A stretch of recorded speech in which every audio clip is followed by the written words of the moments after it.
Good morning, everyone, and thank you for doing this little discussion here. But with me, we've got Arun Nanda from Mahindra's Group, and then Rajiv Kaul from Nico Group. We wanted to have a little conversation around governance, and as all of us have been, reading newspapers and news and things where when we have mishaps and failures on corporate governance or political governance, it has huge implications, and particularly so for an emerging economy like India, it creates a cascading effect. So let me ask you, how do you see the role of governance, and how does it actually affect both on the downside and the upside when you talk about corporate governance or political governance? If you look at the reasons for deceleration of growth in India, deep down, you'll find that the consumer industries have not actually gone down. If you look at white goods, you look at SUVs that I deal with, and a lot of other consumer-facing industries are actually doing all right. The people like Unilever and us have had double-digit growths. What is really slowed down is the infrastructure side, and if you look at the reason, it's because lack of decision making. They're not getting their approvals. It's not that there's no demand for power. They're not getting their approvals for land, they're not getting their environmental approval, they're not getting their coal linkages. So I think governance, sometimes we misinterpret governance as corruption. Governance is a much larger subject. And if you ask me in one word, what's the reason for slowing down of the Indian economy, I'll say lack of governance and accountability. So Rajiv, your perspective here? Yeah, I would tend to completely agree with what Arun is saying, and quite easily I think about 2 percentage points are being knocked off because of, I won't say lack of governance, but I would say governance where there is a lot to be said in terms of improving it. And here I am actually talking more of governance at the national level, not so much at the corporate level. I'll come to corporate in a moment. But at the national level, it's very easy to say, oh, what can we do? We are in a coalition government. The fact is that coalition governments are here to stay in India. And I don't see, at least for the next 10 years, India getting away from coalition governments to a single party rule. Now, when you come to specifically governance, whether it is land, whether it is coal, whether it is telecom, you have problems coming out of governance. Or lack of. Or lack of governance. And of course, using the word corruption is a rather strong word, but we've had instances across all political parties, and I'm not singling out anyone, where the party is in big trouble because of corruption. And it's unfortunate, but there is one strong underlying good news, that all of it has come out in the open. I think that's the starting point, when things come out in the open and action is taken by courts, Yes. right, in punishing a person who deserves to be punished. So I think on the whilst there are problems, but I see hope, right, because of things being brought out in the open and action being taken. The other thing is, where action was taken in the past and is still taken today, is where the voter at the end of the 5-year period, when the next elections come, has a choice and throws out the person who they feel is corrupt or inefficient, Right. or ineffective. So that's the other thing. And coming to corporate scams, I think there are some occasional corporate scams. We had a Satyam, which now his group is managing very effectively after they took it over, but the scam was disastrous. It was one of India's best IT companies, and I'm glad that it was salvaged and that now the Mahindra Group has taken good leadership in taking it forward back into global heights. We've had Enron, which was, one of the best names in terms of corporate governance coming into India, and then phew, they went out globally because complete lack of good corporate governance. So you have both extremes, right?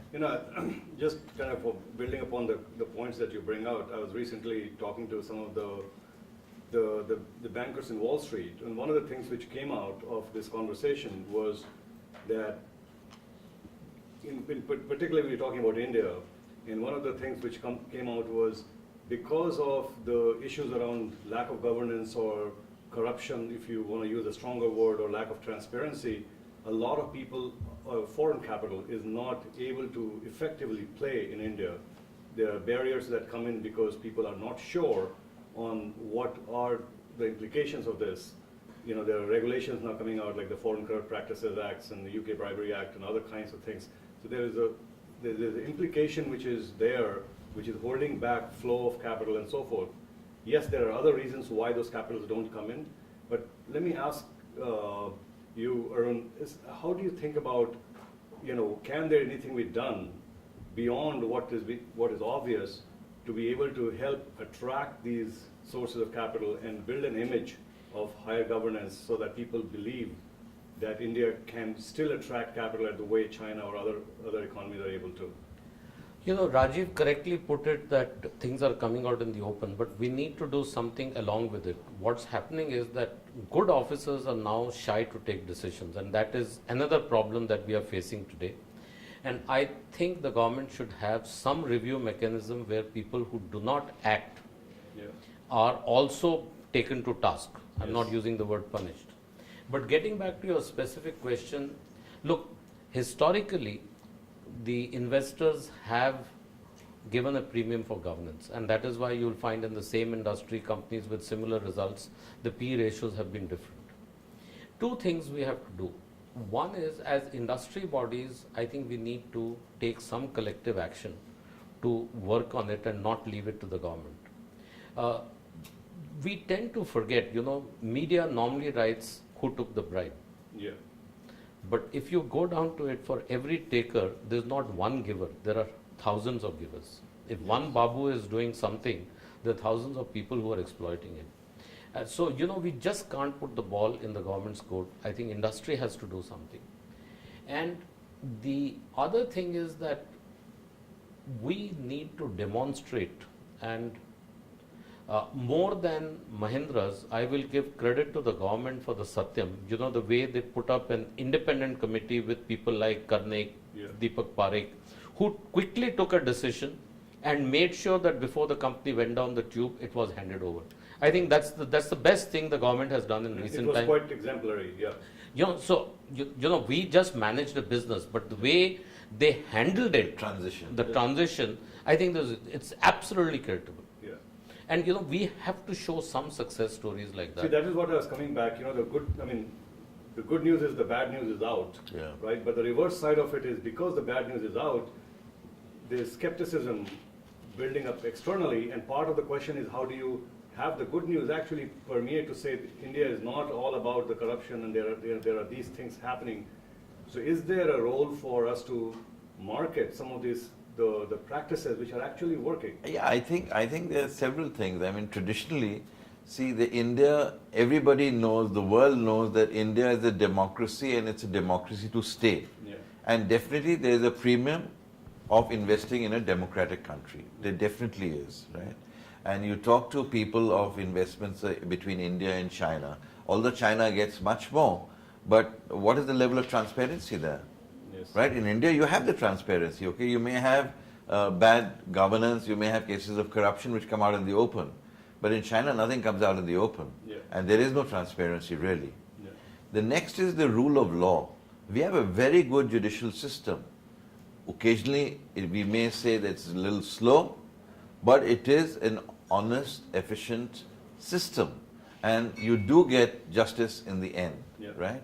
So, I mean, these two aspects really, I think, are very apt and very, what should I say, very conducive to getting long-term growth. Yeah, and plus, India is a huge market. I mean, look, right. anybody who wants to be there and wants to trade or do business in the world, that's a huge market, and particularly for consumer companies. Even today, in a depressed market, I mean, the companies are getting double-digit growth. Yeah. Why? Because there is a demand. People are there.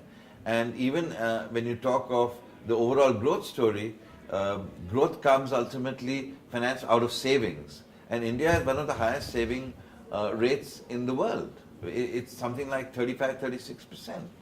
Right? And capital formation is a couple of notches more than that. Yeah, yeah. So, I mean, people will come to India, right?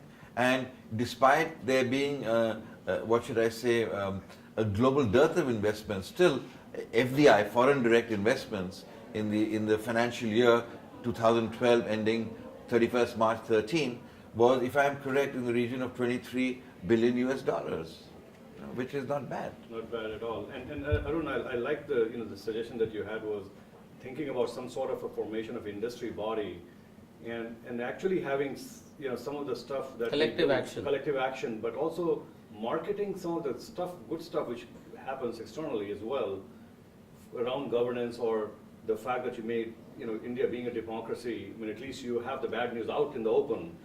In other parts of the world, the news is all blocked and controlled. So perhaps the associations that can get formed to actually get the news out effectively externally, can raise the level of kind of investments. And I know we've reached to 20 to 30 billion dollars of FDI, but the potential is far, far greater than where it could be. So would you kind of concur with that? I have to share an anecdote with you that I was on a flight from New York to London, and this chairman of a bank asked me, he said, I sit with an Indian businessman, he always tells me negative story, and the Chinese businessman always tells me positive story about China. And there's a lesson to be learned from there.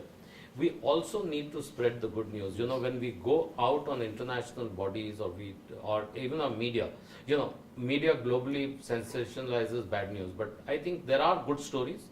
For every Satyam, there are other companies who have done well. Yeah. Now, let me, to just taking on that point, the way I kind of phrase is, the Indian psychology is, we call it bad news is good news. Good news is no news, and no news is bad news. And it's an interesting dichotomy of how to think about it. So we promote a lot of bad news conversation. Good news is no news, we don't talk about it. We should be talking about it, perhaps more. Yep. And I think that's part of one of the challenges that it does. So Rajiv? Yeah, no, I completely agree that you have to market, Yeah. right? And India has been marketing itself. Even if you go back to say 1999, a year or two before that as well, you had industry bodies. I mean, CII. I was deeply involved in CII at that point in time, and CII was going and marketing India under very, very trying circumstances. Yeah. And they were marketing India more successfully than in effectively the government also, who ultimately did come out with the right policies which made the marketing earlier. But even today, this marketing does continue. All the apex industrial bodies go out on delegations, marketing. So marketing is taking place. But it is a free world, it's a free press. India has got democracy, and we are proud of the democracy. And therefore, news will come out. The media prefers bringing out the bad news because it gets much more viewership, it gets more readership. But it also occasionally does bring out the good news. And the discerning investor, knows how to filter out the system.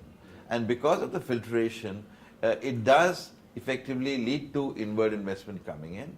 People know, India has $1 trillion investment opportunity in the infrastructure, right?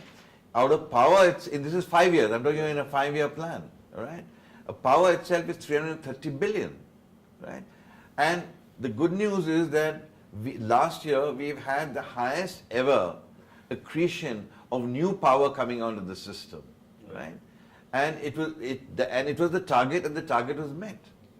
A lot of that, in fact, I think 45% came from the private sector. So a lot of things are happening, and when I say private sector, I mean including investments by foreign bodies into that private sector. So lots happening. Things are, I would say, good, they are buoyant, okay, we bring out the good news and the bad news. Yes. But I'd say on balance, India has got a tremendous story. Our growth rates will be at least twice, if not more, than that of the global growth rates. And we have a huge middle class, which is increasing by 20 to 30 million people a year. So all in all, I think any major player would have to put some of his money, if not a very large chunk of it, in the India story. Absolutely, and fully agree with kind of your comments. I like Any to closing- add. I yeah. like to add 2 points to what Rajiv correctly said. There is, out of the trillion, half is going to come from private investment. That's a stated 5-year. That's a stated 5-year plan policy. We should pick up 1 or 2 examples and fast track it to show the world that it can be done, and that's what get it. But more important, from a larger perspective, if we have to create jobs, we are only targeting larger FDI. We need to get the small and medium enterprise activated in India much more, because that, for $1 billion on a petrochemical project, the jobs that are created, you create the same number job of $1 million in an SME. Yeah. We need to get, because you're not going to create all the jobs out of the services sector, you need to create jobs.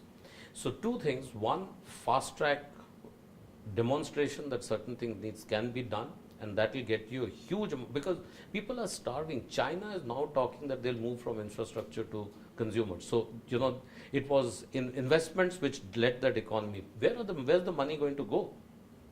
US, which used to be a deficit, where the people who were spending more than earning, have moved to a saving economy. So, money is coming in.